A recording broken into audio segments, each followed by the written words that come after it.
Hello दोस्तों, कैसे आप? आपका बहुत बहुत स्वागत जैसे एकेडमी दादी चैनल में। आज फिर मैं आपके सामने रात 8:30 बजे वीर एक्सप्रेस की क्लास लेकर आपके सामने उपस्थित। मेरे प्यारे बच्चों, क्लास को लास्ट तक वॉच करें, क्लास को बीच में छोड़ कर ना जाएं। एक एक कंटेंट मैंने आपको दिया है और लगभग 70 के आसपास आपकी वीडियो पहुंच चुकी हैं। और दिल्ली पुलिस की अगर आपको परीक्षा पास करनी है, जिस मेरे प्यारे बच्चे ने इन 70 वीडियो को अच्छे से वॉच कर लिया, उसकी 100% दिल्ली पुलिस या जेल वार्डर जिस भी एग्जाम के आप लिए बैठे हो, आप 100% आपकी परीक्षा पास होगी। किसी भी आप एग्जाम में बैठ जाना। क्लियर? चलिए आप मेरे प्यारे बच्चों नेक्स्ट कंटेंट के साथ क्वेश्चन लिखिए। आप मेरे प्यारे बच्चों बढ़िया क्वेश्चन आपके साथ क्वेश्चन आपसे पूछा जा रहा है। लिखिए क्वेश्चन। पहला क्वेश्चन है पाक स्टेट। पाक स्टेट से कौन से दो जलखंड एक साथ जुड़ जाते हैं? पाक स्टेट से कौन से दो जलखंड एक साथ जुड़ते हैं? मेरे प्यारे बच्चों कमेंट बॉक्स में स्पीड के साथ लगाएं। बिल्कुल ऑब्जेक्टिव क्वेश्चन ही समझो आप अपने लिए। पाक स्टेट से कौन से दो जलखंड एक साथ जुड़ते हैं, कौन से दो स्थलखंड अलग अलग हो जाते हैं? अपने कमेंट बॉक्स में स्पीड के साथ लिखें। लिखिए आप मेरे प्यारे बच्चों, बहुत मेरे प्यारे बच्चों इसमें लिख रहे हैं। पाक स्टेट में लिखिए आप बंगाल की खाड़ी व मन्नार की खाड़ी। बंगाल की खाड़ी व मन्नार की खाड़ी एक साथ कनेक्ट होते हैं, जुड़ जाते हैं और भारत और श्रीलंका इससे अलग अलग हो जाते हैं। भारत और श्रीलंका मेरे प्यारे बच्चों अलग अलग हो जाते हैं। ये इतना सदाबहार क्वेश्चन है, एग्जाम में बार बार आपसे ये क्वेश्चन पूछा जा रहा है। क्लियर? सभी स्टूडेंट इसे नोट करें या इसका स्क्रीनशॉट करें। हो सकता है कि ये कुछ चलो कोई नहीं, बैकग्राउंड बदल देते हैं इसमें। चलिए अब देखिए आप, पाक स्टेट, बंगाल की खाड़ी व मन्नार की खाड़ी, भारत, ये दो कनेक्ट हो रहे हैं और भारत और श्रीलंका इससे अलग अलग हो रहे हैं मेरे प्यारे बच्चों। देखिए आप नेक्स्ट कंटेंट के साथ, बढ़िया कंटेंट के साथ नेक्स्ट पॉइंट मेरे प्यारे बच्चों देखिए आप, अच्छा क्वेश्चन आएगा बिल्कुल आपके सामने। लगाइए आप, वायुमंडल में आर्गन की मात्रा कितने % है? लिखिए आप, वायुमंडल में आर्गन की मात्रा कितने % है? अपने कमेंट बॉक्स में मेरे प्यारे बच्चों स्पीड के साथ लगाएं। वायुमंडल में आर्गन की मात्रा कितने % है? अपनी टाइपिंग की स्पीड बढ़ाएं। इसमें 4 ऑब्जेक्ट आपको नहीं मिले हुए हैं, आपको डायरेक्ट ऐसे ही आंसर लगाना है। तो बहुत मेरे प्यारे बच्चे लगा रहे हैं 0.93%। 0.93% मेरे प्यारे बच्चे नोट कर सकते हैं आप। इसी वायुमंडल में अगर आप बात करोगे तो वायुमंडल में यहाँ पर अगर आप बात करोगे मेरे प्यारे बच्चे, वायुमंडल में N2 की मात्रा अगर आपसे पूछ ली जाए तो कितनी बताओगे आप? और O2 की मात्रा कितनी बताओगे? CO2 की मात्रा कितनी बताओगे? ये भी अपने कमेंट बॉक्स में आप लिख सकते हो आप। 78%, 21%, 0.03% मेरे बच्चे ये भी आप नोट कर सकते हैं। पहले भी मैंने आपको कई बार आपके एग्जाम में, आपके इस पेपर में या आपकी इन वीडियो में आपको बता रखा, कई बार इनकी प्रैक्टिस मैंने आपको करा रखी है। चलिए आप नेक्स्ट क्वेश्चन के साथ, बढ़िया क्वेश्चन आपके सामने आएगा मेरे प्यारे बच्चों। देखिए आप इसको नोट करें या इसका स्क्रीनशॉट करें और नेक्स्ट पॉइंट की तरफ चलें बढ़िया कंटेंट के साथ। लिखिए आप मेरे प्यारे बच्चों, बढ़िया क्वेश्चन आएगा बिल्कुल आपके लिए। ब्राजील की जो जलधारा है, वो ब्राजील की जलधारा कौन से महासागर की जलधारा है? ब्राजील की जलधारा मेरे प्यारे बच्चों कौन से महासागर की जलधारा है? ब्राजील की जलधारा ठंडी है या गर्म है? कौन से महासागर की जलधारा है? अपने कमेंट बॉक्स में स्पीड के साथ लिखें, बिल्कुल टाइपिंग करें स्पीड के साथ। मेरे प्यारे बच्चों बताइए ब्राजील की जो जलधारा है वो कैसी है और कौन से महासागर की जलधारा है? सभी स्टूडेंट अपने इस क्वेश्चन का आंसर लगाएं। ब्राजील की जलधारा कैसी है? ब्राजील की जलधारा गर्म जलधारा है, लिख सकते हो गर्म जलधारा है। और ब्राजील की धारा कौन से महासागर की जलधारा है? ये भी आप अपने कमेंट बॉक्स में लगा सकते हैं। अटलांटिक महासागर की जलधारा, लिखिए आप अटलांटिक महासागर की जलधारा, अटलांटिक महासागर की जलधारा है मेरे प्यारे बच्चों। आप इसको नोट कर सकते हैं या इसका स्क्रीनशॉट कर सकते हैं। और नेक्स्ट पॉइंट की तरफ चलिए आप, अगुलहास की जलधारा कैसी है? एक पॉइंट और आपको मिलेगा यहाँ पर। देखिए आप मेरे प्यारे बच्चों, अगुलहास की जलधारा कैसी है? अगुलहास, चलिए आप अगुलहास की जलधारा अगुलहास की जलधारा कैसी है? जलधारा कैसी है मेरे प्यारे बच्चों? जलधारा कैसी है? गर्म है या ठंडी है? अपने कमेंट बॉक्स में स्पीड के साथ लगाएं। अगुलहास की जलधारा कैसी है और किस महासागर की जलधारा है? अपने कमेंट बॉक्स में स्पीड के साथ लगाएं। तो मेरे प्यारे बच्चों कैसी जलधारा है? ये भी गर्म जलधारा है। और कौन से महासागर की, अगर क्वेश्चन आ जाए कौन से महासागर की जलधारा है, कौन से महासागर, कौन से महासागर की, कौन से महासागर की जलधारा है, तो मेरे प्यारे बच्चों आपका आंसर क्या आएगा? अपने कमेंट बॉक्स में स्पीड के साथ लगाएं। कौन से महासागर की जलधारा? अगुलहास की जलधारा है। तो बहुत मेरे प्यारे बच्चे टाइपिंग की स्पीड कर रहे हैं और बहुत अच्छा लग रहा है कि वो क्वेश्चन का आंसर लगा रहे हैं और कुछ गलत भी लगा रहे हैं। लेकिन आप हिंद महासागर, हिंद महासागर, हिंद महासागर की जलधारा है और कैसी जलधारा है? गर्म जलधारा है। नेक्स्ट लिखिए आप मेरे प्यारे बच्चों, कनारी की जलधारा कैसी है? कौन से महासागर की जलधारा है? चलिए मेरे प्यारे बच्चों अपने कमेंट बॉक्स में कनारी की जलधारा कैसी है? चलिए आप, बहुत बढ़िया क्वेश्चन है। कनारी की जलधारा, कनारी की जलधारा कैसी है? दो क्वेश्चन मैं आपसे यहाँ पूछ रहा हूँ। एक तो क्वेश्चन ये आया कि जलधारा कैसी है, एक क्वेश्चन ये आया किस महासागर की है। किस महासागर की ये जलधारा है? किस महासागर, किस महासागर की ये जलधारा है? दो क्वेश्चन मैंने आपसे इसमें पूछे हैं। तो मेरे प्यारे बच्चों अपने कमेंट बॉक्स में स्पीड के साथ लगाएं। इसका आंसर क्या आएगा? बहुत मेरे प्यारे बच्चे टाइपिंग के बहुत स्पीड से कर रहे हैं ऐसे क्वेश्चन पर, और बहुत मेरे प्यारे बच्चे इस क्वेश्चन को गलत कर रहे हैं क्योंकि जलधारा का टॉपिक नहीं पढ़ा है, तो गलत होने के पूरे चांस बढ़ जाते हैं। क्लियर? तो देखिए आप, कनारी की जलधारा कैसी जलधारा है? मेरे प्यारे बच्चों ठंडी जलधारा है। ठंडी जलधारा है। कौन से महासागर की जलधारा है? अगर आपसे कभी क्वेश्चन एग्जाम में पूछ लिया जाए तो मेरे प्यारे बच्चों आप क्या बताओगे? अटलांटिक महासागर की जलधारा है। अटलांटिक महासागर, अटलांटिक महासागर की जलधारा है। चलिए आप नेक्स्ट पॉइंट के साथ मेरे प्यारे बच्चों आप इसे नोट करें या इसका स्क्रीनशॉट करें और नेक्स्ट क्वेश्चन की तरफ चलें। अच्छे कंटेंट के साथ आपको आगे बढ़ना है। देखिए आप, बढ़िया क्वेश्चन आपके लिए, बहुत एक्सप्रेस में बहुत कंटेंट मैंने आपको दिए, बहुत क्वेश्चन मैंने आपको बताए मेरे प्यारे बच्चों। एक और लिखिए आप, क्यूराइल की जलधारा कैसी है? क्यूराइल की जलधारा, क्यूराइल की जलधारा कैसी है? दो क्वेश्चन है आपके सामने। क्यूराइल की जलधारा कैसी है? एक क्वेश्चन है किस महासागर की ये जलधारा है? किस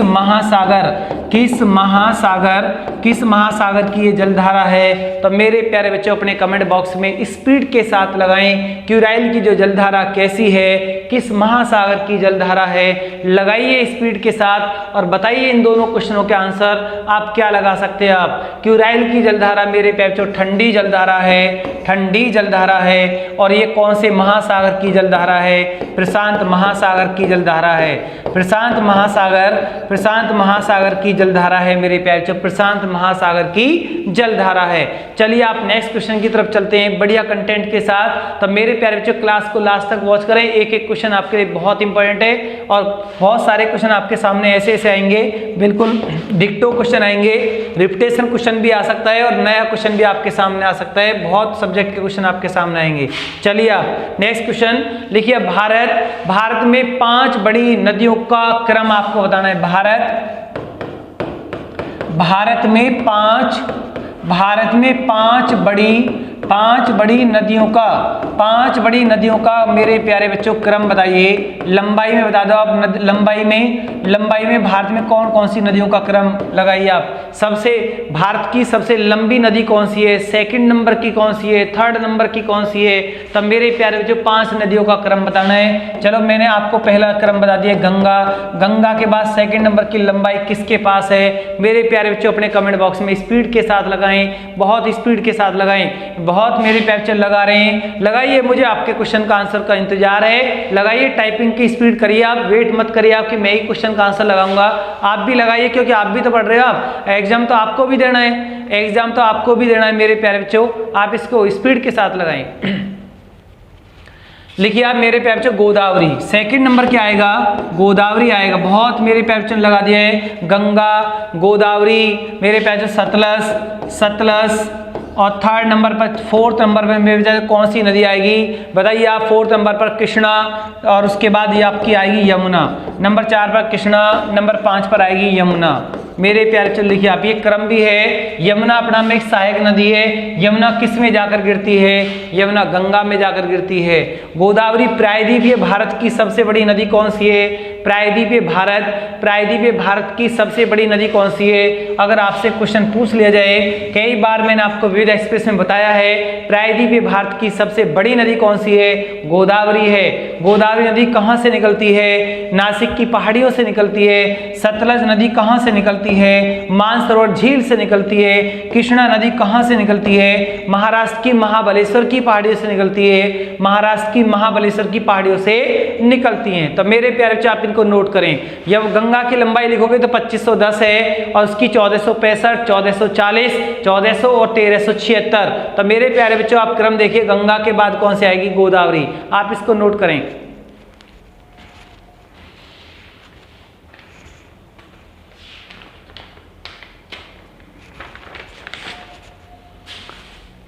चलिए आप आपने इसको नोट कर लिया। चलिए आप अच्छे कंटेंट के साथ मेरे प्यारे बच्चों लेके आप, बढ़िया क्वेश्चन आएगा बिल्कुल आपके सामने, बहुत ही बढ़िया क्वेश्चन आएगा। लगाइए कमेंट बॉक्स में। मैंने यहाँ पर लिख दिया, बेतार संदेश के आविष्कारक कौन है?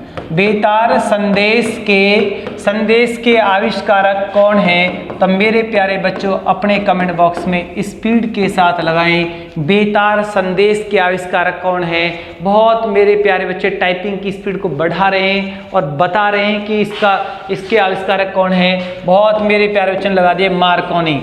मार्कोनी आपको लगाना है। अगर ये क्वेश्चन आपसे पूछता, बेतार संदेश से मतलब होता है रेडियो के आविष्कारक कौन है? ये मेरे प्यारे बच्चों आप क्या लगाओगे? रेडियो के आविष्कारक कौन है? मार्कोनी है। टेलीविजन के आविष्कारक कौन है? इसको भी आप लिखिए आप, टेलीविजन के आविष्कारक कौन है? जे.एल. बेयर्ड है मेरे प्यारे बच्चों, जे.एल. बेयर्ड। टेलीविजन के आविष्कारक कौन है? जे.एल. बेयर्ड। और मेरे प्यारे बच्चों रिवॉल्वर की खोज किसने की है? रिवॉल्वर, दिल्ली पुलिस में रिवॉल्वर का वाला क्वेश्चन आ गया है। रिवॉल्वर के आविष्कारक कौन है? सैमुअल कोल्ट है मेरे प्यारे बच्चों, सैमुअल कोल्ट। लिखिए आप सैमुअल कोल्ट रिवॉल्वर के आविष्कारक हैं, सैमुअल कोल्ट मेरे प्यारे बच्चों, सैमुअल कोल्ट। क्लियर? तब मेरे प्यारे बच्चों आप इन्हें नोट करें या इनका स्क्रीनशॉट करें और नेक्स्ट पॉइंट की तरफ चलें। अच्छे कंटेंट के साथ आपको आगे बढ़ना है। देखिए आप मेरे प्यारे बच्चों, आप क्लास को लास्ट तक वॉच करते रहें। चलिए बढ़िया क्वेश्चन आएगा आपके सामने मेरे प्यारे बच्चों। देखिए आप, ओपेक बिल्कुल आपने नाम सुना होगा। ओपेक के वर्तमान अध्यक्ष कौन है? मेरे प्यारे बच्चों अपने कमेंट बॉक्स में स्पीड के साथ लगाएं, क्योंकि मेरे प्यारे बच्चे बहुत ज़्यादा आजकल करंट अफेयर्स की क्लास को करंट को बहुत ज़्यादा पढ़ रहे हैं। इधर उधर से मार्केट से भी करंट का बहुत मेटेरियल इकट्ठा कर रहे हैं। दुनिया भर के ऐप्स भी मोबाइल में डाउनलोड कर रखे हैं। तो लगाइए स्पीड के साथ, ओपेक के वर्तमान अध्यक्ष कौन है? बहुत मेरे प्यारे बच्चे कितनी स्पीड से टाइपिंग कर रहे हैं, सबके आंसर बिल्कुल सही जा रहे हैं, बिल्कुल स्पीड के साथ टाइपिंग कर रहे हैं, क्योंकि बहुत ज्यादा करंट अफेयर्स पढ़ते हैं। दिन में आधा टाइम करंट अफेयर्स पर भी लगा देते हैं और उनके सब कुछ याद रहता है। लगाइए ओपेक के वर्तमान अध्यक्ष मेरे प्यारे बच्चों। मुझे बिल्कुल आपके क्वेश्चन का आंसर का इंतजार है। लगाइए मेरे प्यारे बच्चों, क्या लगा रहे हैं आप? बहुत मेरे प्यारे बच्चे टाइपिंग की स्पीड रोके बैठे हुए हैं, क्योंकि वो वेट कर रहे हैं कि कोई और ही लगा दे, उसके पीछे हम भी लग लें या सर बता दें तो हम उनके पीछे आंसर बता दें। लिखिए आप मेरे प्यारे बच्चों, मोहम्मद सानुसी जिन बच्चों ने लगाया है उनका बिल्कुल राइट है। अगर आप कोई मोहम्मद सानुसी लगाएगा तो उनका मेरे प्यारे बच्चों वो फिर भेड़ चाल है। ओपेक का फुल नेम क्या बनता है? अपने कमेंट बॉक्स में ओपेक का फुल नेम भी आप मेरे प्यारे बच्चों लिख सकते हैं। आप ओपेक का फुल नेम क्या बनता है? Organisation of petroleum. मुझे कहीं की जल्दी नहीं है, तो मैंने बहुत टाइम से आपको वीडियो को दिया है। इतने टाइम से दिल्ली पुलिस का जब तक फॉर्म भी नहीं आया था तब से वीडियो में आपको बराबर विविध एक्सप्रेस की क्लास में डाल रहा हूं मेरे प्यारे बच्चों। बिल्कुल इतनी वीडियो 70 के आसपास वीडियो तो मैंने विविध एक्सप्रेस की आपके लिए डाल दी हैं। अगर आप उनको भी अच्छे से वॉच कर लोगे तब भी परीक्षा आपकी फेल नहीं होगी। ऑर्गेनाइजेशन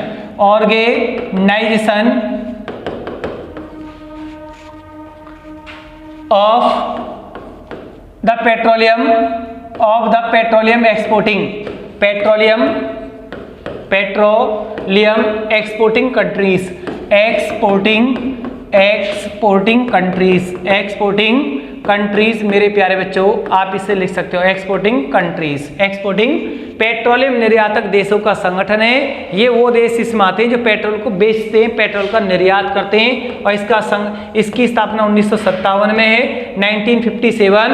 और इसका हेडक्वार्टर मेरे प्यारे बच्चों वियना में। पहले एक बार 1960 लिखवाया था, उसको काट देना आप, 1957 आपको लिखना है मेरे प्यारे बच्चों। ओपेक का गठन 1957 में है। आप मेरे प्यारे बच्चों आप इसको लिखिए आप वियना। वियना किसकी राजधानी है? ऑस्ट्रिया की राजधानी है। चलिए आप एक क्वेश्चन मैंने आपको करंट दिया, उसमें भी मैंने आपको बहुत कुछ बता दिया है। तब मेरे प्यारे बच्चों आगे नेक्स्ट नोट करिए आप, बढ़िया क्वेश्चन आपके सामने आएगा। बहुत मेरे प्यारे बच्चों के क्वेश्चन बिल्कुल तैयार है, और जैसे ही मैं क्वेश्चन लिखूंगा तुरंत ही वो इसका आंसर लगा देते हैं, क्योंकि उनकी तैयारी इतनी अच्छी है। डिजिटल स्मार्टफोन लेकर ऐप्स उन्होंने डाउनलोड कर रखे हैं, बढ़िया करंट की पीडीएफ उनके फाइल है। कई 10-20 चैनल से भी वो डेली करंट को पढ़ते हैं। लिखिए यूनिसेफ के वर्तमान महानिदेशक कौन है? यूनिसेफ मेरे प्यारे लिखिए आप, यूनिसेफ के वर्तमान महानिदेशक कौन है? बहुत मेरे प्यारे बच्चे इतनी स्पीड से टाइपिंग कर रहे हैं, आप बिल्कुल रुक नहीं पा रहे हैं। यूनिसेफ का महानिदेशक के लिए टाइपिंग उन्होंने अपनी बढ़ा दी है, और इतनी स्पीड के साथ आंसर लगा रहे हैं, बड़ी खुशी हो रही है मुझे। तो बहुत मेरे बच्चे टाइपिंग की स्पीड बढ़ा भी नहीं रहे, रुक गए हैं। यूनिसेफ के वर्तमान महानिदेशक कौन है? तो मेरे प्यारे हेनरीटा जिन बच्चों ने लगाया उनका सही है, बाकी जो हंस रहे हैं उनको हंसने दो आप। जिनको आंसर लगाना है बिल्कुल मेहनत के साथ लगाइए आप। अंकटाड के महानिदेशक कौन है? अंकटाड मेरे प्यारे बच्चों, अंकटाड के महानिदेशक कौन है? अंकटाड महानिदेशक कौन है मेरे प्यारे बच्चों? बहुत मेरे प्यारे बच्चे टाइपिंग की स्पीड बढ़ा रहे हैं, बिल्कुल क्वेश्चन का आंसर लगा रहे हैं, क्योंकि उनकी तैयारी संपूर्ण हो चुकी है। 27 नवंबर का पेपर है, उनसे पेपर चाहे आज करा लो तब वो तैयार हैं, 27 में करा लो तब वो तैयार हैं। उनके सिर में बिल्कुल भी दर्द नहीं, ना उन्हें आज पढ़ना उन्हें न कल पढ़ना मेरे प्यारे बच्चों। सिर्फ भेड़ चाल में रहना है, परीक्षा को फेल कर जाना है और आगे नहीं बढ़ना है। बहुत मेरे प्यारे बच्चे तो अभी नादान है, अनभिज्ञ हैं, तैयारी नहीं कर पा रहे हैं और बहुत ज्यादा अनभिज्ञ तरीका से चल रही है। अंकटाड के वर्तमान महानिदेशक कौन है? कमेंट बॉक्स में स्पीड के साथ लगाएं। मुखीसा कितुई, मुखीसा, आप सिर्फ मुखीसा लिख दो, यहां से भी आपका क्लियर होगा। मुखीसा मेरे प्यारे बच्चों, मुखीसा क्लियर। चलिए आप नेक्स्ट कंटेंट के साथ आपको आगे बढ़ना है मेरे प्यारे बच्चों। देखिए आप, अच्छा क्वेश्चन आएगा बिल्कुल आपके सामने, और लगाओगे आप स्पीड के साथ, क्योंकि आपकी तैयारी बहुत अच्छी है। लिखिए आप, एफएओ के वर्तमान महानिदेशक कौन है? एफएओ के वर्तमान महानिदेशक कौन है मेरे प्यारे बच्चों? एफएओ के वर्तमान महानिदेशक कौन है? अपने कमेंट बॉक्स में स्पीड के साथ लगाएं। एफएओ के वर्तमान महानिदेशक कौन है? बहुत मेरे प्यारे बच्चे टाइपिंग के साथ स्पीड कर रहे हैं, कितना बढ़िया लग रहा है। ऐसे ही क्वेश्चन का आंसर लगाइए आप, बिल्कुल लगाइए। बहुत बच्चे बिल्कुल रुक गए, टाइपिंग की स्पीड नहीं कर पा रहे हैं। इसमें क्या आएगा मेरे प्यारे? इसमें आपको ट्यू डांग्यू लगाना है, आपको ट्यू डांग्यू क्लियर। अगर आपको डांग्यू भी याद नहीं तो क्यू भी याद है, तब भी आप इस पॉइंट को पकड़ जाओगे। ये फूड एंड एग्रीकल्चर ऑर्गेनाइजेशन, इसका हेडक्वार्टर कहां पर है? रोम में है। 7 पहाड़ों का शहर कौन सा कहलाता है? 7 पर्वतों का नगर कौन सा कहलाता है? रोम कहलाता है 7 पर्वतों का नगर, ये एक इसका उपनाम भी है। ऐसे क्वेश्चन भी आप बिल्कुल याद रखें, क्योंकि ऐसे क्वेश्चन भी परीक्षा को फेल करा देते हैं। क्लियर। चलिए आप मेरे प्यारे नेक्स्ट, यूनेस्को के वर्तमान महानिदेशक कौन है? लगाइए यूनेस्को पर टाइपिंग ज्यादा बढ़नी चाहिए, क्योंकि यूनेस्को आपके बिल्कुल याद है। सभी मेरे प्यारे बच्चों का यूनेस्को याद है, लगा सकते हैं। सॉरी,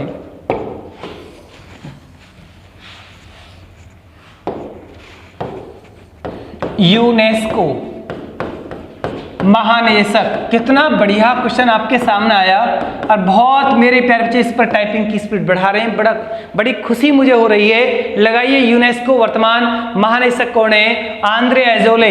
बहुत मेरे प्यारे बच्चों ने इसको लगाया है, आंद्रे एजोले मेरे प्यारे बच्चों, आप इसको नोट करें या इसका स्क्रीनशॉट करें और नेक्स्ट पॉइंट की तरफ चलें। एक और लिखिए आप, बिल्कुल आप बताओगे आईएलओ के वर्तमान महानिदेशक कौन है? गे राइडर मेरे प्यारे बच्चों, गे राइडर या गाई राइडर इसे बोलते हैं, गे राइडर, गाई राइडर। तो मेरे प्यारे बच्चों लगाए ILO इंटरनेशनल लेबर ऑर्गेनाइजेशन, इसका हेडक्वार्टर कहाँ पर है? जेनेवा में है। इसका हेडक्वार्टर मेरे प्यारे बच्चों कहाँ पर है? जेनेवा में है। और यूनेस्को का मुख्यालय मेरे प्यारे बच्चों कहाँ पर है? पेरिस में है। यूनेस्को का हेडक्वार्टर कहाँ पर है? पेरिस में है। तो मेरे प्यारे बच्चों आप इसे नोट करें या इसका स्क्रीनशॉट करें और नेक्स्ट पॉइंट की तरफ चलिए। आप ए को लिखो आप मेरे प्यारे बच्चों, IAEA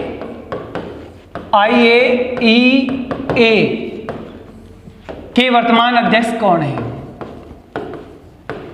बिल्कुल लगाइए स्पीड के साथ अपने कमेंट बॉक्स में, स्पीड के साथ लगाइए मेरे प्यारे बच्चों। कितना बढ़िया क्वेश्चन आपके सामने है। राफेल ग्रासी मेरे प्यारे बच्चों, राफेल ग्रासी ये आईए के वर्तमान अध्यक्ष हैं। और आईए क्या होता है? इंटरनेशनल एटॉमिक एनर्जी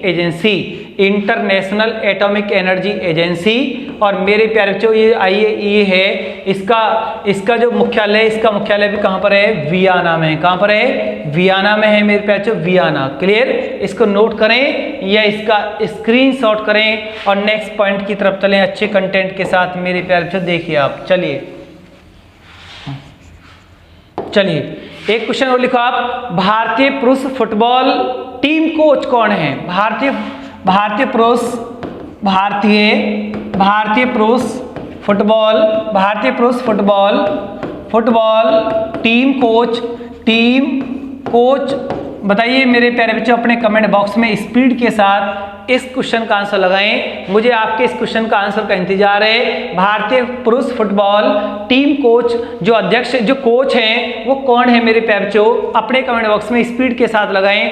बहुत मेरे प्यारे बच्चे टाइपिंग के साथ स्पीड कर रहे हैं और कुछ मेरे प्यारे बच्चे बहुत सोच में पड़ गए हैं कि कैसे आंसर लगाएं, कहाँ से लगाएं, कुछ पता ही नहीं है, याद ही नहीं है। मटेरियल सब कुछ आपके पास है बट याद नहीं है। यही कंपटीशन की सबसे बड़ी खूबसूरती है। मटेरियल तो कोई भी इकट्ठा कर लेगा, पैसा खर्च कर कोई भी सिलेबस को खरीद लेगा, कोई भी कोर्स को खरीद लेगा, तो मेरे प्यारे बच्चों को उसे पढ़ेगा कौन, याद कौन करेगा?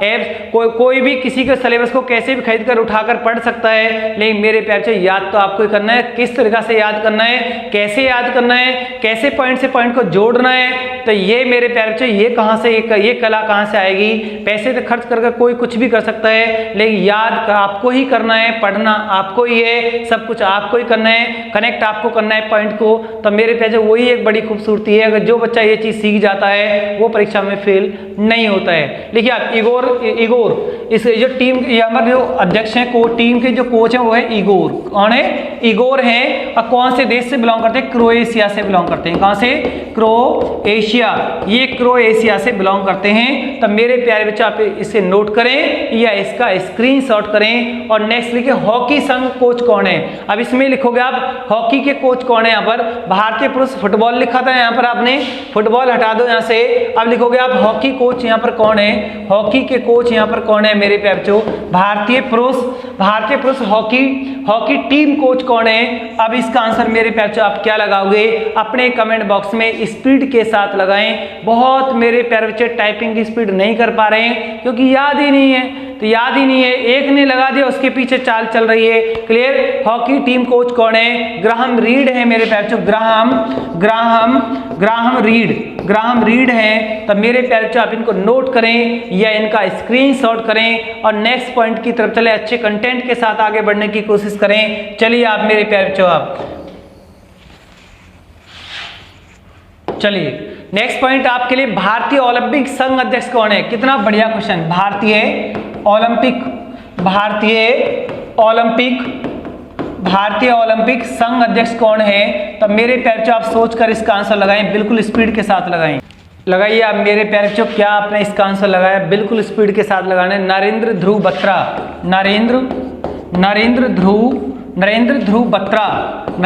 बत्रा मेरे प्यारे बच्चों लिखिए आप। नरेंद्र ध्रुव बत्रा आपको लगाना है। भारतीय ओलंपिक संघ अध्यक्ष कौन है? नरेंद्र ध्रुव बत्रा। और अंतर्राष्ट्रीय ओलंपिक समिति अध्यक्ष कौन है? एक बहुत ही अच्छा क्वेश्चन आपके सामने आएगा। देखिए आप मेरे प्यारे बच्चों अपने कमेंट बॉक्स में उसका आंसर स्पीड के साथ लगाना।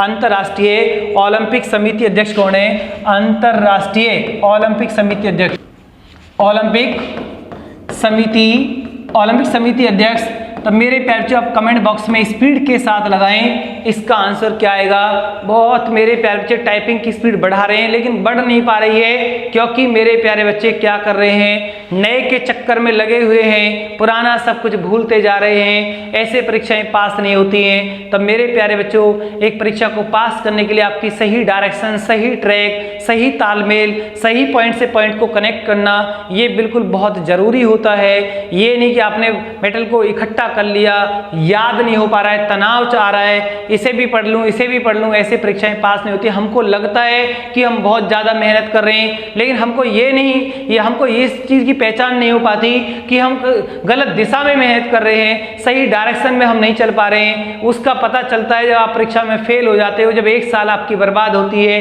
तब पता चलता है मेरे प्यारे बच्चों की डायरेक्शन सही नहीं थी, भेड़ चाल थी, और उस भेड़ चाल में हम शामिल हुए, आज उसका खामियाजा हमको आज भुगतना पड़ रहा है। तब मेरे प्यारे बच्चों लिखिए आप अंतरराष्ट्रीय, ये बात बड़ी कड़वी है, यही बात मैं आपको 5 महीने से लगातार बोलता चला रहा हूं और किसी ने भी इस बात पर ध्यान नहीं दिया, और उसका खामियाजा वो जब पेपर देंगे तो बिल्कुल उनको मिलेगा, 100% मिलेगा। अंतरराष्ट्रीय ओलंपिक समिति अध्यक्ष मेरे प्यारे बच्चों, जब आप इसको नहीं लगा पा रहे तो दुख तो मुझे इस बात का होता है कि कोई क्वेश्चन यहाँ लिखता हूं उसका आंसर आप नहीं बता पाते हो, तो इस बात का दुख मुझे बहुत ज्यादा होता है मेरे प्यारे बच्चों। जब क्वेश्चन यहाँ पढ़ाया जा रहा है और उससे पहले भी कितने क्वेश्चन कितनी बार यहाँ रिपीट किए गए हैं, तो उन क्वेश्चनों का आंसर आप नहीं लगा पाते, बड़ी शर्म की बात है मेरे प्यारे बच्चों। अंतरराष्ट्रीय ओलंपिक समिति का अध्यक्ष बहुत दिन से बना चला रहा है, इसका आंसर आप नहीं लगा पा रहे, आप बड़ी गंभीर समस्या है। लिखिए थॉमस बाक जर्मनी से बिलोंग करते हैं। कहां से बिलोंग करते हैं? जर्मनी से बिलोंग करते हैं मेरे प्यारे बच्चों। सब बच्चे आंसर नहीं लगा रहे हैं, 1-2 ने आंसर लगाया था, उसके साथ भेड़ चाल चलती है। क्लियर? आप इसको नोट करें या इसका स्क्रीनशॉट करें। पूरी पीडीएफ फाइल डाली जा रही है आपके लिए, आपको उस पीडीएफ फाइल में आपको रीजनिंग के क्वेश्चन भी हैं, मैथ की प्रैक्टिस भी आपको मिल रही है, यूपीएसआई के क्वेश्चन भी वहाँ कंटेंट डाले जा रहे हैं। दिशा एकेडमी दादरी जो हमारा चैनल, जो यूट्यूब चैनल है वही हमारा नाम, टेलीग्राम चैनल का नाम भी वही है, आप उसको डाउनलोड करके उसे ज्वाइन कर सकते हैं मेरे प्यारे बच्चों। लिखिए आप इंदिरा वन मितान योजना, इंदिरा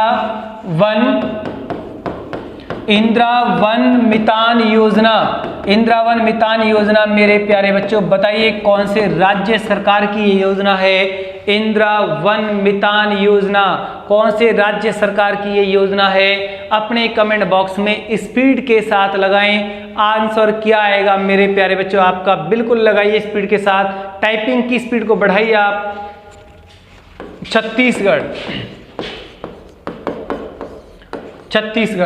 छत्तीसगढ़ में किसकी सरकार चल रही है? बीजेपी की है या कांग्रेस की है? छत्तीसगढ़ में कांग्रेस की सरकार है, तो वहां पर इंदिरा वन मितान योजना चलाएगी ये छत्तीसगढ़ मेरे प्यारे बच्चों। लिखिए आप भारत का पहला कवक पार्क कहां पर स्थापित किया जा रहा है? भारत का पहला, ये क्वेश्चन बहुत इंपॉर्टेंट है, कई बार मैंने आपको बता भी दिया है। भारत का पहला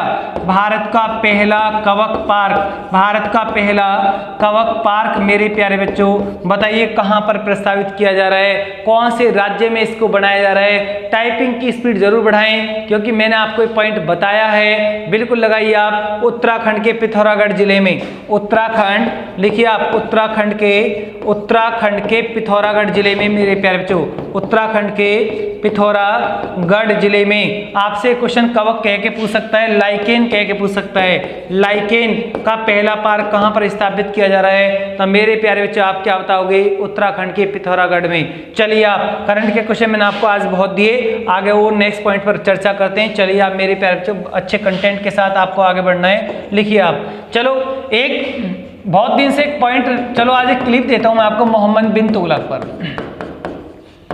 बहुत मेरे प्यारे से बिल्कुल खुश हो गए होंगे, क्योंकि मोहम्मद बिन तुगलक एक ऐसा सुल्तान रहा है दिल्ली सल्तनत में, सबसे ज़्यादा पढ़ा लिखा सुल्तान रहा है, और पागल सुल्तान भी इसी के लिए बोला गया है। इसके कुछ फैक्ट्स हैं जो कभी कभी एग्जाम में आपसे पूछ लिए जाते हैं और बहुत इंपॉर्टेंट सुल्तान आपके लिए है।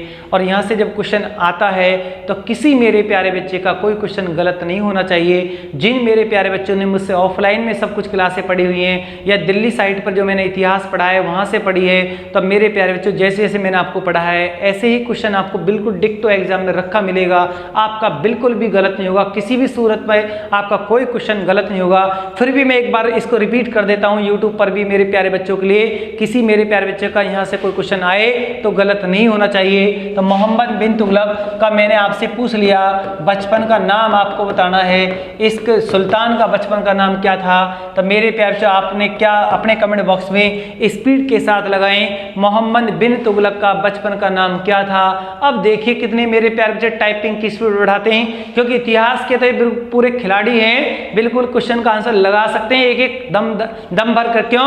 क्योंकि वो मेरे प्यारे बच्चे क्लास के को वॉच कर रहे हैं जिन्होंने इतिहास से मुझे कितनी बार मुझसे इतिहास पढ़ रखा है। पूरे इतिहास में प्राचीन मध्य आधुनिक में से कहीं से भी कोई क्वेश्चन आ जाए, दिशा फैमिली के मेरे प्यारे बच्चों का इतिहास का कोई क्वेश्चन गलत होगा ही नहीं। ये मुझे भी उनसे पूरा विश्वास है, पूरी उम्मीद है उनसे कि इतिहास का तो कहीं से भी कोई क्वेश्चन आएगा गलत नहीं होगा। इतिहास का ही नहीं, किसी भी सब्जेक्ट का क्वेश्चन गलत नहीं होगा। आज मैंने वो उन बच्चों को इतना ट्रेंड कर दिया है, बिल्कुल दिल्ली पुलिस का पेपर आज उनसे आज करा लो आप, आज भी उनकी परीक्षा पास होगी। जिन्होंने लगातार 5 महीने से यूट्यूब मेरी हर क्लास को वॉच किया है और अच्छे से कंटेंट रजिस्टर बना लिया है, बिल्कुल भी फेल नहीं होंगे, आप बिल्कुल निश्चिंत रहिए। बट आपको धैर्य नहीं खोना है और नहीं अपना माइंड डाइवर्ट करना है। बहुत बच्चे कुछ ज़्यादा एडवांस हो जाते हैं और एडवांस के चक्कर में अपनी परीक्षा को फेल कर जाते हैं। बिल्कुल भी आपको एडवांस नहीं होना है, ज़्यादा दिमाग नहीं लगाना है, जितना आपको बताया गया उसको ही आपको बार बार दोहराना है। परीक्षा बिल्कुल पास होगी, बिल्कुल पास होगी। ज़्यादा एडवांस चलोगे, ज़्यादा दिमाग लगाओगे, ज़्यादा मेटेरियल को इकट्ठा करके रख लोगे, परीक्षा फेल हो जाएगी, आप तनाव में चले जाओगे, डिप्रेशन में आप चले जाओगे, ना वो याद होगा ना ये याद होगा जो आपने पहले 1 साल में संभाला था, ना उसे भी मेरे प्यारे भूल जाओगे आप। ऐसी गलती बिल्कुल मत करना। जनरल कमीशन की एक ही खूबसूरती है, एक बार बार जिस मेथड से आप पढ़ते चले आ रहे हो आप उसी मेथड को आप बार बार पढ़िए। एक जिस बुक को आप पढ़ते चले आ रहे हो, जिस टीचर से आप पढ़ते चले आ रहे हो आप उसी मेथड से आप बार बार पढ़िए, परीक्षाएं पास हो जाती हैं। जब आप 10-10 मेथड इकट्ठा कर लेते हो आप, तो मेरे प्यारे बच्चों परीक्षाएं पास नहीं होती हैं और आप बिल्कुल फर्स्ट एड की तरफ चले जाते हो। बिल्कुल भी ऐसा नहीं करना है। परीक्षा में अभी टाइम है, धैर्य बनाकर रखें, बिल्कुल सीट पर बैठे रहें, 10-12 घंटे स्टडी करते रहें, अपने उन्हीं टीचरों के मेथड से, उन्हीं के कंटेंट से, उन्हीं के रजिस्टर से पढ़ें, बिल्कुल परीक्षा पास होगी आपकी। देखिए आप बचपन का नाम क्या था? जौना खां। जौना खां।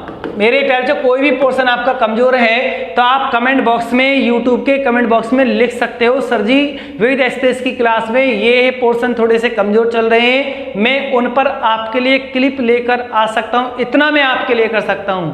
लेकिन मेरे प्यारे बच्चों बिल्कुल पढ़ना है, ज़्यादा मेटेरियल इकट्ठा नहीं करना है, बिल्कुल भी माइंड को डाइवर्ट नहीं करना है। आप लिखो तो सही कि ये पोर्शन कमजोर है, अगले दिन आपको उसकी क्लास ना मिले तब बोलना कि इसकी क्लास क्लिप हमको नहीं मिली। बिल्कुल अच्छे कंटेंट के साथ, जिसकी जहां पर भी सब्जेक्ट में समस्या है बिल्कुल लिखिए, मैं आपके चैट पढ़ता हूं, आपके पूरे कमेंट्स पढ़ता हूं। आप कमेंट बॉक्स अलग से भी होता है, उसमें भी आप लिख सकते हैं। आप देखिए आप बचपन का नाम क्या है मेरे बच्चों? इसका जौना खां है और ये अरबी फारसी का महान विद्वान था। अरबी फारसी का महान विद्वान था, अरबी फारसी का महान विद्वान। और मेरे प्यारे बच्चों पागल सुल्तान भी यही कहना है। लिखिए आप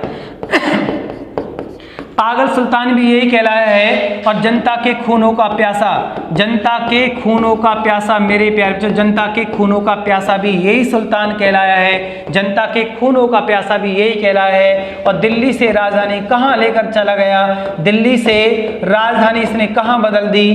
दिल्ली से राजधानी इसने दौलताबाद परिवर्तित की, दौलताबाद इसने राजधानी को चेंज कर दिया। यही मोहम्मद बिन तुगलक, जिसकी याद में कौन सा नगर? जौनपुर नगर बसाया गया। एक क्वेश्चन और, अफ्रीकी यात्री इब्न बतूता, अफ्रीकी यात्री अफ्रीकी यात्री इब्न बतूता इसके दरबार में आया, इब्न बतूता इसके दरबार में आया। तो बहुत बढ़िया क्वेश्चन मेरे प्यारे बच्चों, एक एक कंटेंट मैंने आपको इसके लिए छाप दिया है। अगर इससे भी कोई क्वेश्चन आपसे पूछा गया तो मोस्टली 99% अगर इस सुल्तान से क्वेश्चन आया तो इन पॉइंट से बाहर नहीं आएगा। मेरे प्यारे बच्चों आप इनको नोट कर लें या इनका स्क्रीनशॉट कर लें। आप लिखो कमेंट बॉक्स में कि ये पोर्शन कमजोर है, आपको वे एक्सप्रेस में वही कंटेंट वही क्लिप आपको मिलेगी। मैं ऑब्जेक्टिव क्लास को होल्ड कर दूंगा। आप जो जो सब्जेक्ट में, ज्योग्राफी में, हिस्ट्री में, साइंस में, इकोनॉमिक्स में, पॉलिटी में, जो भी सब्जेक्ट में पॉइंट जहां पर भी आपको कहीं प्रॉब्लम आती है अपने कमेंट बॉक्स में जरूर लिखें। अगले 10 से 15 दिन में उन क्लिपों के साथ मैं आपके साथ रहूंगा, एक्सप्रेस की क्लास के साथ रहूंगा और वो क्लिप मैं आपके लिए लेकर आऊंगा। जो भी पोर्शन आपका कमजोर है, चाहे ज्योग्राफी में या साइंस में, चाहे आपके ज्योग्राफी में आपको ज्वालामुखी नहीं आते, किसी पर चक्रवात नहीं आते, किसी पर जलधाराएं नहीं आती, जो भी पॉइंट आप क्या अक्षांश देशांतर देखने नहीं आते, ग्लोब देखना नहीं आता, तब मेरे पैचो उन क्लिपों को आप लिख सकते हो। आप वही क्लिप मैं आपके सामने यहाँ पर छाप दूंगा बोर्ड पर और आपको अच्छे से समझा दूंगा। इतना मैं आपके लिए कर सकता हूँ, ठीक है। चलिए आप नेक्स्ट पॉइंट के साथ मेरे पैचो आप इसको नोट कर लें पहले आराम से। चलिए आप बढ़िया कंटेंट के साथ बिल्कुल क्लास के साथ लास्ट तक बने रहें। एक एक पॉइंट की वैल्यू है, एक एक नंबर की वैल्यू है। पॉइंटों में भी कितने हजारों बच्चे बाहर हो जाते हैं, इतने सारे फॉर्म भरे हुए हैं। अब एक क्लिप और देता हूं मैं आपको, देखना मेरे प्यारे बच्चों। अलाउद्दीन खिलजी की क्लिप देता हूं मैं आपको, देखिए आप अलाउद्दीन खिलजी, ये अलाउद्दीन खिलजी सुल्तान है, तुर्की अलबारी तुर्क सुल्तान है। इसके बारे में भी आप देखना, आप इसके भी एक क्लिप मैं आपके लिए लेकर आया हूं। अगर आपसे पूछा जाए अलाउद्दीन खिलजी का राज तिलक, अलाउद्दीन खिलजी का राज तिलक कहां पर हुआ? बलबन के लाल महल में हुआ। बलबन के लाल महल में इसका राज तिलक है मेरे प्यारे, लाल महल में, बलबन के लाल महल में इसका राज तिलक है। अगर यहाँ पर क्वेश्चन पूछा जाए इसने कौन सी पॉलिसी अपनाई थी, बिल्कुल डिक्टो स्मार्ट तरीका से इतिहास पढ़ाया जा रहा है आपको। ऐसे ऐसे इमला बोलकर इतिहास नहीं पढ़ाता हूँ मैं आपको, बहुत अच्छे तरीका से कंटेंट के साथ पढ़ाता हूँ इतिहास को, जिससे कि जीवन में आप भूल नहीं सकते और आगे चलकर आप अपने बच्चों को भी इतिहास पढ़ा सकते हो। एक एक पॉइंट आपके याद रहेगा। ऐसे मेरे प्यारे बच्चों आपको बिल्कुल भेड़ चाल से बिल्कुल अलग हटना होगा। परीक्षा को पास करना है तो भेड़ चाल में नहीं रहना है, बिल्कुल अपने आप को अलग करके दिखाना है, यूनिक करके दिखाना है। देखिए आप इस सुल्तान की पॉलिसी कौन सी रही है, अलाउद्दीन खिलजी ने कौन सी पॉलिसी अपनाई? तो मेरे प्यारे रक्त एवं तलवार की नीति इसकी थी, रक्त एवं तलवार की नीति इस सुल्तान ने अपनाई है। और इसने कौन सी उपाधि धारण की? इसने कौन सी उपाधि धारण की? सिकंदर ए सानी की उपाधि धारण की, सिकंदर ए सानी की उपाधि धारण की। कौन सा सुल्तान अपने आप को सिकंदर कहता है? अलाउद्दीन खिलजी है जो अपने आप को सिकंदर कहता है। मंगोलों के सबसे ज्यादा अटैक किसके समय हुए? मंगोलों के सर्वाधिक आक्रमण अगर क्वेश्चन कभी आ जाए तो आंसर आपके सामने है, क्या है? अलाउद्दीन खिलजी है। और प्रथम सैन्य अभियान इस सुल्तान का कौन सी सन में है? प्रथम सैन्य अभियान इस सुल्तान का कौन सी सन में है? अगर आपसे पूछा जाए तो 1298 गुजरात के विरुद्ध मेरे प्यारे बच्चों, गुजरात के राजा बघेल राजपूत कर्ण के विरुद्ध है। गुजरात के राजा बघेल राजपूत कर्ण के विरुद्ध है। एक बार दोबारा से फिर नोट करिए आप, देखिए आप राज तिलक कहाँ हुए? बलबन के लाल महल में। अपने आप को सुल्तान घोषित कहाँ कर दिया? इलाहाबाद के कड़ा मानिकपुर में। इस सुल्तान ने कौन सी पॉलिसी अपनाई है? रक्त एवं तलवार की नीति अपनाई। कौन सी उपाधि धारण की? सिकंदर ए सानी की उपाधि धारण की। और इसका प्रथम सैन्य अभियान पूरी सेना लेकर गुजरात कब गया? 1298 में। सबसे ज्यादा मंगोलों के अटैक किसके समय हुए? अलाउद्दीन खिलजी के समय हुए। मेरे प्यारे बच्चों पूरे एक बोर्ड पर, इस पूरे पैनल, पूरी स्क्रीन पर इसके पूरे कंटेंट नहीं आए हैं, आप इनको नोट कर लें। जो कंटेंट बचे हुए हैं उन्हें भी साथ के साथ लिख लें आप। मुझे कुछ नहीं, मुझे तो जितना मुझ पे आता है बिल्कुल मैं आपको देकर जाता हूं मेरे प्यारे बच्चों। बिल्कुल भी कुछ भी मैं अपना कुछ भी हाइड नहीं करता हूं। जितना भी मेरे पास है वो आपको सब कुछ बताया जाता है। अगर मैं पूरे 5 महीने से लगातार एक्सप्रेस की क्लास आपके लिए डाल रहा हूं, इतना कुछ मैंने आपको लिए बता दिया है, इतना पढ़ा दिया है बहुत, फिर भी बच्चे कहते हैं कि बार बार वही टॉपिक चल रहे हैं। तो मेरे प्यारे बच्चों बार बार वही टॉपिक इसलिए चल रहे हैं कि आपकी परीक्षाएं पास हो जाएं, आपकी बुद्धि सेंटर में आ जाए, इसलिए बार बार टॉपिक वही चलाने पड़ते हैं कि नया कहीं कुछ है नहीं। ये बात कोई नहीं बोलेगा आपसे कि नया कुछ नहीं है, आपको डराया जाएगा नया बहुत कुछ है, नया कहीं कुछ नहीं है, सब कुछ फिक्स है और बार बार आपको उनका ही अध्ययन करना है। देखिए आप अलाउद्दीन खिलजी के जो कुछ कंटेंट बचे हुए हैं मेरे प्यारे बच्चों, उनको भी आप अच्छे से कर लीजिए। आप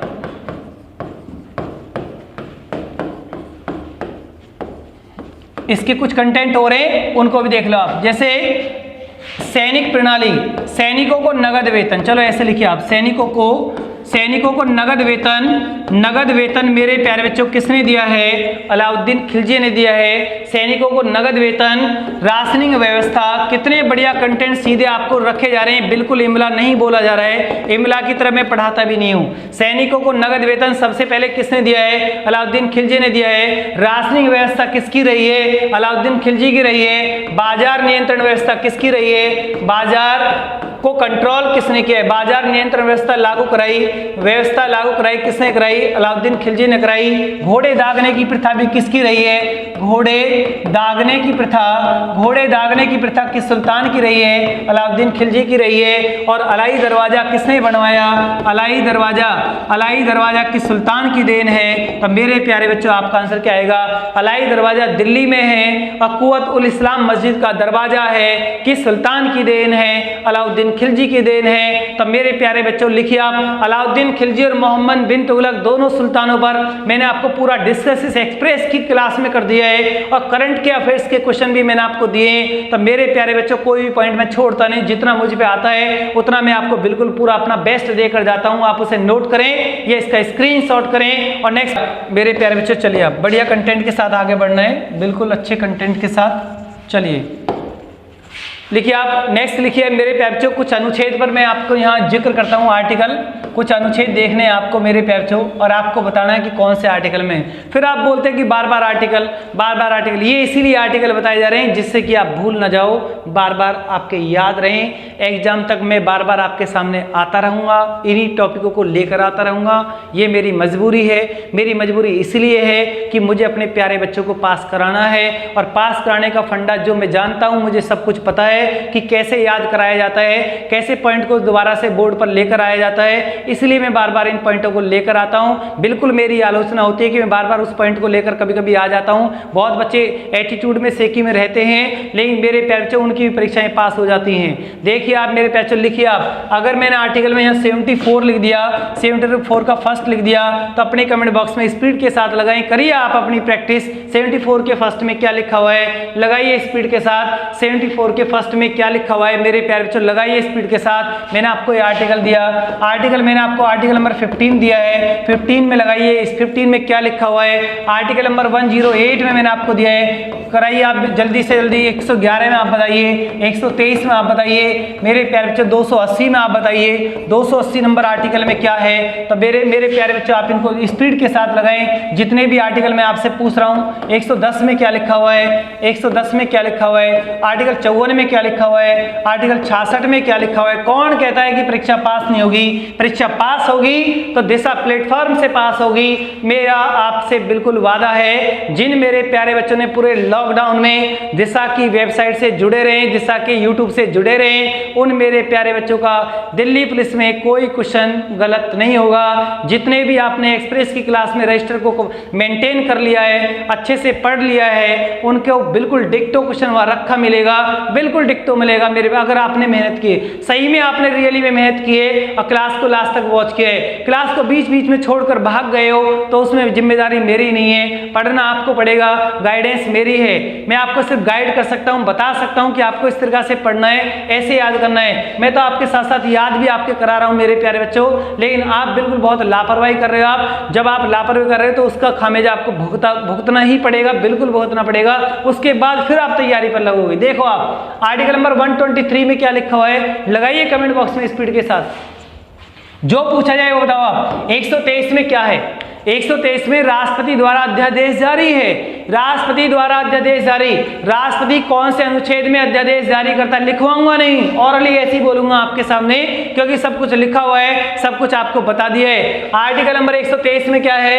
राष्ट्रपति द्वारा अध्यादेश जारी है। 108 में क्या लिखा हुआ है? ज्वाइंट अधिवेशन है, संयुक्त अधिवेशन कौन बुला सकता है? राष्ट्रपति बुला सकता है। संयुक्त अधिवेशन की अध्यक्षता कौन करेगा? लोकसभा स्पीकर करेगा।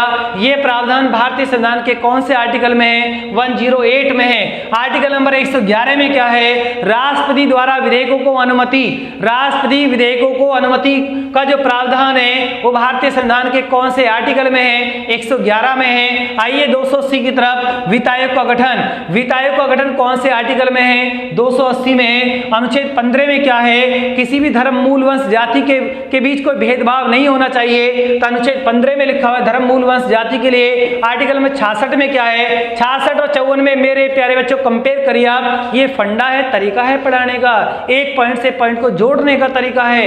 ये तरीका आपको वही बता सकता है जिसने बहुत अच्छे तरीका से गहन अध्ययन किया है और काफी लंबा समय टीचिंग में हो गया है, वही टीचर आपको इस तरह से पॉइंट को जहां छाप सकता है, बता सकता है। देखिए 54 66 में कंपेयर कीजिए आप, दिल्ली पुलिस में 66 पूछा गया था, दिल्ली पुलिस में आर्टिकल नंबर 66 पूछा गया, 54 66 कंपेयर कीजिए, दोनों ही अपना में बहुत इंपॉर्टेंट है। 54 में राष्ट्रपति का निर्वाचन है, 66 में उपराष्ट्रपति का निर्वाचन है। राष्ट्रपति के निर्वाचन में कौन कौन भाग लेते हैं, यानी लोकसभा, राज्यसभा, सभी राज्यों की विधानसभा के निर्वाचित सदस्य राष्ट्रपति के निर्वाचन में भाग लेते हैं। और 66 में क्या लिखा हुआ है, उपराष्ट्रपति का निर्वाचन है, उपराष्ट्रपति के निर्वाचन में संसद के दोनों सदन भाग लेते हैं और दोनों सदन निर्वाचित और मनोनीत मेंबर दोनों वोटिंग करते हैं और यहाँ पर विधायक की जरूरत नहीं, विधायक वोटिंग नहीं करते हैं। चलिए आप 74 के फर्स्ट में क्या लिखा हुआ है, राष्ट्रपति को सलाम सहायता कौन देता है, राष्ट्रपति को सलाम सहायता कौन देगा, मंत्रिपरिषद देगी।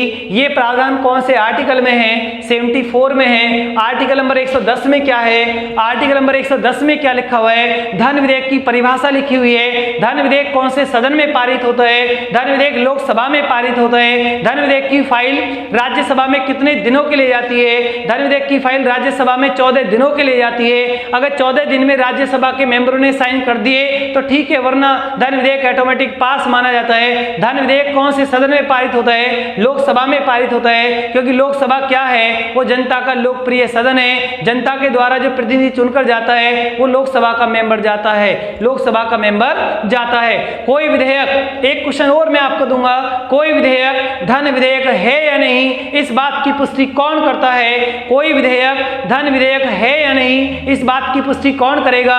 तो मेरे प्यारे बच्चों, जब ये क्वेश्चन आएगा, बहुत इंटरेस्टिंग क्वेश्चन है, कोई विधेयक धन विधेयक है या नहीं, इस बात की पुष्टि कौन करेगा। बहुत मेरे प्यारे बच्चों ने कमेंट बॉक्स में स्पीड के साथ आंसर लगाया है, लोकसभा स्पीकर करेगा, लोकसभा स्पीकर करेगा।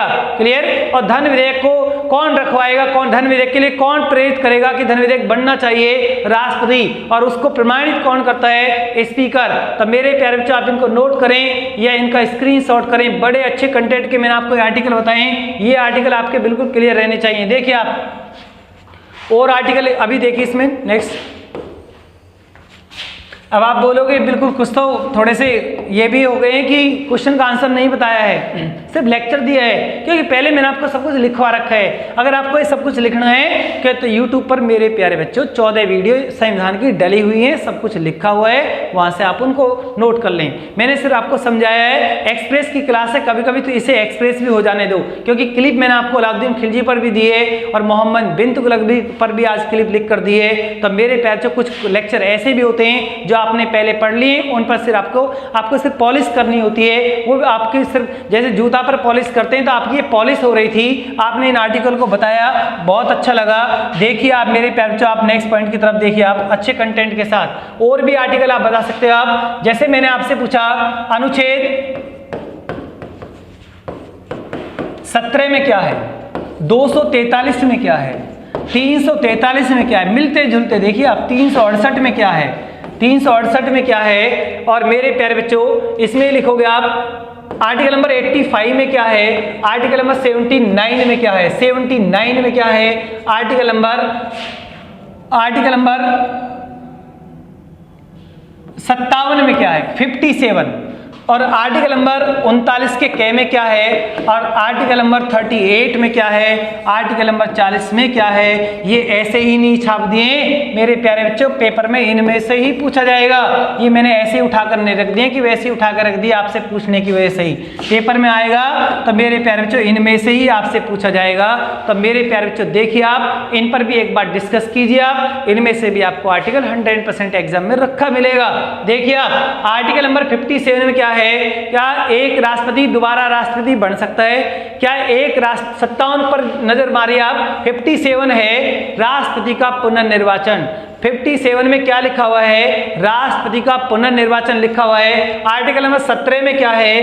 अस्पृश्यता का अंत। किसी के साथ कोई छुआछूत की भावना नहीं होनी चाहिए, उसका अंत होना चाहिए। अस्पृश्यता का अंत कौन से आर्टिकल में लिखा हुआ है? 17 में लिखा हुआ है। अब आइए 21 की तरफ। 21 आपके लिए कितना इंपॉर्टेंट? 21 प्राण एवं दैहिक स्वतंत्रता का अधिकार, हमें अपना जीवन जीने का अधिकार कौन से आर्टिकल ने दे रखा है? आर्टिकल नंबर 21 ने दे रखा है। कौन सा आर्टिकल ये कहता है कि हमें आत्महत्या नहीं करनी चाहिए, हमें अपना जीवन बचाना चाहिए, जीवन बड़ा अनमोल है? कौन सा आर्टिकल इस बात को बोलता है? आर्टिकल नंबर 21 बोलता है। अगर 21 में मैं ए जोड़ दूं तो मेरे प्यारे क्या बन जाता है? शिक्षा का अधिकार बन जाता है। शिक्षा का अधिकार कौन से आर्टिकल में है? 21 के ए में आता है। 39 के के में क्या आता है? 39 का के देखिए आप, सभी को समान न्याय एवं निःशुल्क विधिक सहायता मिलनी चाहिए। 39 के के में क्या लिखा हुआ है? सभी को समान न्याय एवं निःशुल्क विधिक सहायता मिलनी चाहिए। आर्टिकल नंबर 25 में क्या है? धर्म का प्रचार है। तब मेरे प्यारे बच्चों आर्टिकल नंबर 25 में क्या है? धर्म का प्रचार है। आर्टिकल नंबर 243 में क्या है? 243 बताइए मेरे प्यारे, 243 में क्या है? पंचायत है। क्या आती है? पंचायत 243 में आती है। राजभाषा कौन सी में आती है? 343 में आती है। आर्टिकल नंबर 38 में क्या है? सभी राज्यों के लोक कल्याण में वृद्धि होनी चाहिए। कौन से आर्टिकल में लिखा हुआ है? 38 में लिखा हुआ है। आर्टिकल नंबर 40 है, ग्राम पंचायतों का गठन होना चाहिए। ग्राम पंचायतों का गठन होना चाहिए। आर्टिकल नंबर 368 में क्या है? संविधान संशोधन है। संविधान संशोधन प्रणाली कौन से आर्टिकल में रखी गई है? 368 में है। अगर हमें अपने संविधान में कोई फेरबदल करना है तो हमें भारतीय संविधान के कौन से अनुच्छेद में जाना पड़ेगा? 368 में जाना पड़ेगा। संविधान संशोधन प्रणाली हमने कौन से देश से ली है? दक्षिण अफ्रीका से ली है मेरे प्यारे बच्चों। देखिए आप आर्टिकल नंबर 18 में क्या लिखा हुआ है? उपाधियों का अंत है। उपाधियों का अंत कौन से आर्टिकल में कर दिया है? 18 में कर दिया है। अब किसी को भी किसी फील्ड में उपाधि नहीं दी जाएगी। 2 फील्ड छोड़े गए हैं, शिक्षा व सैनिक क्षेत्र में आपको उपाधि मिल सकती है, वरना किसी भी फील्ड में आपको उपाधि नहीं दी जाएगी। आर्टिकल नंबर 85 में क्या है? लोकसभा का विघटन है। लोकसभा को कौन भंग कर सकता है? राष्ट्रपति कर सकता है। राष्ट्रपति को यह पावर, देखिए आप प्लीज पहले पॉइंट को समझिए आप, राष्ट्रपति को लोकसभा को भंग करने की पावर भारतीय संविधान के कौन से आर्टिकल ने दे रखी है? 85 ने दे रखी है। राष्ट्रपति को लोकसभा को भंग करने की पावर कौन से आर्टिकल में दे रखी है? 85 ने दे रखी है। आर्टिकल नंबर 79 में क्या है? आर्टिकल नंबर 79 में क्या है? संघ के लिए एक संसद होगी। संघ के लिए एक संसद होगी। इसका मतलब है संसद का गठन है। अब मैंने आपसे पूछ लिया संसद किस किस से मिलकर बनी होती है? संसद किस किस से मिलकर बनी होती है? लोकसभा, राज्यसभा, राष्ट्रपति के द्वारा संसद बनी होती है। तब मेरे प्यारे बच्चों मैंने आपको ये पॉइंट बिल्कुल अच्छे कंटेंट के साथ बताए, आप इन्हें नोट करें या इनका स्क्रीनशॉट करें और इन आर्टिकल पर बिल्कुल आप बिल्कुल तैयारी के साथ बिल्कुल जाएं। एक एक आर्टिकल आपको वहां मिल सकता है, कई आर्टिकल आपको वहां दिखाई देंगे। तो मेरे प्यारे बच्चों आज आपको विविध एक्सप्रेस की क्लास अगर ये पसंद आई है, आज मैंने आपको यानी कि आपका कई टॉपिक पर मैंने आपको चर्चा की है, सब कुछ मैंने आपको बताया है। तब मेरे प्यारे बच्चों अगर आज आपको विविध एक्सप्रेस की क्लास पसंद आई है तो आप दिशा प्लेटफॉर्म को लाइक कीजिए, शेयर कीजिए और अपने सभी दोस्तों में इस चैनल को सब्सक्राइब कराइए। मिलते हैं नेक्स्ट क्लास के साथ। धन्यवाद। Good night.